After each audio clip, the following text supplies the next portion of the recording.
In the heart of Dubai, where gold glimmers brighter than the desert sun, lies the gold souk. This is where we meet Muhammad, a perfume seller in the midst of fortune, but not always a part of it. His day begins before the crowds, in a shop filled with dreams bottled and sealed. He crafts fragrances with precision, his hands moving with a practiced grace, mixing scents that speak of heritage, hope, and hard work. But his story deserves to be heard.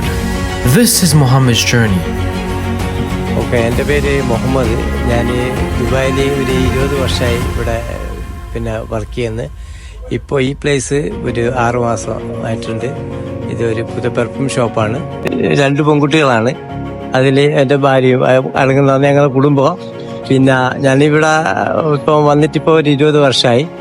അപ്പോൾ ഒരുപാട് വ്യത്യാസങ്ങളുണ്ട് നാട്ടിൽ നമ്മളിവിടെ ആയിട്ട് compare ചെയ്ത് നോക്കുമ്പോൾ. കാരണം വെച്ചാൽ നമ്മളെ ഫാമിലീനെ വിട്ട് നാട്ടിൽ ഇവിടെ ജീവിക്കുക എന്ന് പറയുന്നത് കുറച്ചൊരു ഇതുള്ള കാര്യമാണ്, കുറച്ചൊരു വിഷമമുള്ള ബുദ്ധിമുട്ടുകളാണ്. പ്രത്യേകിച്ച് നമ്മൾ ഇതുപോലത്തുള്ള സമയങ്ങളിൽ നമുക്ക് അവരെ ഒരുപാട് മിസ്സിങ് ആണ്. ഞാൻ നാട്ടിൽ കൊറോണ സമയത്ത് നാട്ടിലായിരുന്നു. നാട്ടിൽ 3 വർഷത്തോളം നാട്ടിലുണ്ട്. അപ്പോൾ അവിടെ കമ്പയർ ചെയ്യുമ്പോൾ നമ്മൾ നാട്ടിലെ കണ്ടിട്ടോ ബെറ്ററാണ് ദുബൈയിൽ. കാരണം എന്ന് വെച്ച് കഴിഞ്ഞാൽ നാട്ടിലാണ് ഒരുപാട് ഫങ്ഷനുകൾ, അതിനൊക്കെ നമുക്ക് ചെയ്യേണ്ടി വരും.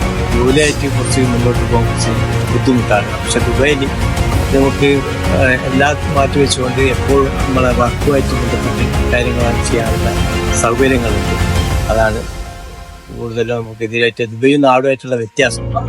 Talking to Muhammad helped us realize that behind all these fancy perfume stores, there's a story untold. Until next time, eyes on Dubai.